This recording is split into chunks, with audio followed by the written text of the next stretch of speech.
বেয়াদব মাহরুম গাছতে ফজলে রব, বেয়াদব মাহরুম গাছতে ফজলে রব, যে বেয়াদব সর্বদা আল্লাহ তাআলার রহমত থেকে, আল্লাহ তাআলার অনুগ্রহ থেকে মাহরুম, বঞ্চিত থাকে। কি থাকে? বঞ্চিত থাকে। বেয়াদব, যে বেয়াদব সে সর্বদাই আল্লাহ তার রহমত থেকে বঞ্চিত থাকে। তো তিনি বলেন যে যে ব্যক্তি ওস্তাদের সাথে কি করবে? বেয়াদবি করবে, দুনিয়াতেই 4টা ক্ষতি দেখা দিবে। যে ব্যক্তি ওস্তাদের সাথে বেয়াদবি করবে, দুনিয়াতেই 4টা ক্ষতি দেখা দিবে। এটা তিনি বলেছেন, তার কথা আর কি, হয়তো তিনি তার অভিজ্ঞতার আলোকেই তিনি কথাগুলো বলেছেন। একটা হলো রিজিকের মধ্যে বরকত নষ্ট হয়ে যাবে। কার মধ্যে? রিজিক। দেখো, রিজিক বলতে কিন্তু শুধু আমরা যে খাই তা কিন্তু না। আমরা আমাদের খাওয়া দাওয়া, কাপড় চোপড়, দুনিয়াতে চলার পথে যা কিছু আমাদের প্রয়োজন সবগুলোই কিন্তু কি রিজিকের মধ্যে শামিল। তো যে ব্যক্তি ওর সাথে বেয়াদবি করবে তার যে ক্ষতি হবে, তার মধ্যে একটা ক্ষতি হলো রিজিকের মধ্যে তার বরকত নষ্ট হয়ে যাবে। অর্থাৎ তুমি হতে পারো তুমি অনেক টাকা ইনকাম করো, অনেক টাকা তুমি ইনকাম করো, কিন্তু ওই টাকা অত বেশি টাকা ইনকাম করার পরেও তোমার প্রয়োজন পূরণ হবে না, প্রয়োজন পূরণ হবে না। তোমার হাজত, তোমার প্রয়োজন থেকেই যাবে, তোমার প্রয়োজন থেকেই যাবে। এটা হলো কি বরকত, বরকত নষ্ট হওয়া। যদি অল্প টাকা, যদি তোমার অল্প টাকার মধ্যেই যদি অনেক কিছু করা যায়, এটাকে বলে বরকত হয়েছে। এটাকে বলে কি? বরকতের অর্থ কিন্তু এটাই।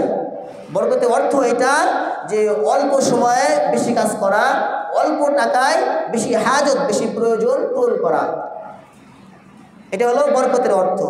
আর বরকতের বিপরীত অর্থ যে টাকা বেশি কিন্তু কি নাই, তোমার হাল পূরণ হয় নাই, তোমার প্রয়োজন থেকেই গেছে, তুমি অনেক সময় পাইছো কিন্তু তুমি কিছুই করতে পারো নাই, এটা হলো বরকতের বিপরীত অর্থ। অর্থাৎ তোমার সময়ের মধ্যে, তোমার টাকার মধ্যে বরকত হয় নাই। তো তিনি বলেন যে ব্যক্তি ওস্তাদের সাথে বেয়াদবি করবে তার 4টা ক্ষতি দুনিয়াতেই দেখা দিবে। একটা হলো রিজিকের মধ্যে তার অভাব দেখা দেবে, রিজিকের মধ্যে বরকত নষ্ট হয়ে যাবে। 2 নম্বর, তুমি ইলম, তুমি যা শিখেছো, তুমি ভালো হাফেজ হয়েছো, তোমার মেধার বলে, তোমার ব্রেন আছে, ভালো ব্রেন আছে, তুমি ভালো ব্রেনের কারণে, ভালো মেধা আছে, মেধার বলে তুমি ভালো হাফেজ হয়েছো, ভালো আলেম হয়েছো, ধরে নাও তুমি হতে পেরেছো, কিন্তু এক সময় এটা থাকবে না, এক সময় থাকবে না, তুমি সব ভুলে যাবা, তুমি এই ইলমে দ্বীন, এই দ্বীনি লাইন থাকতেই পারবা না। এটা অসংখ্য অহরহ ঘটনা আছে এরকম, যে সমস্ত ছাত্র ওস্তাদের সাথে বেয়াদবি করেছে, আমরাও দেখেছি, আমাদের সাথে এমন ছাত্র করেছে যে তারা অনেক ব্রেনি ছাত্র, তোমার ওস্তাদকে তোমার ক্লাসের মধ্যে সকলের সামনে তোমার ওস্তাদকে অসম্মান করত, লজ্জা দিত। ধরো একটা ইবাদত করতেছে ওস্তাদকে সাথে সাথে আটকে দিত, হুজুর আপনার এই ইবাদতটা হয় নাই, ভুল গেছে। আমাদের সাথে ছাত্রদের কথা বলতেছি, সত্য কথা একদম। আমাদের এক সাথী ভাই এরকম, ব্রেন ভালো, খুব ভালো বোঝে, আরবি ইবাদত অনেক ভালো বোঝে, কিন্তু এই ওস্তাদের সম্মান তার মধ্যে নাই, ওস্তাদের সম্মান তার মধ্যে নাই। আমরা শুনতে পেরেছি ওই ছাত্র একাধিকবার তোমার মাদ্রাসা থেকে বহিষ্কৃত হয়েছে। এত ব্রেন হওয়ার পরেও তোমার একাধিক মাদ্রাসা থেকে তাকে বের করে দেওয়া হয়েছে। কি কারণে? এই যে তোমার ওস্তাদকে অসম্মান করার কারণে।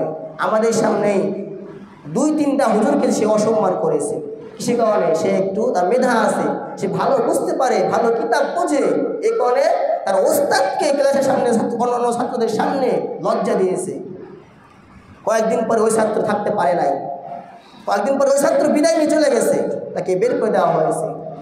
তেমনই যেই ছাত্র কি করবে, ওর সাথে বেয়াদবি করবে, সে কোনো লাইনেই থাকতে পারবে না, সে অসম্মান হবেই হবে, দুনিয়াতেই সে অসম্মান হবে।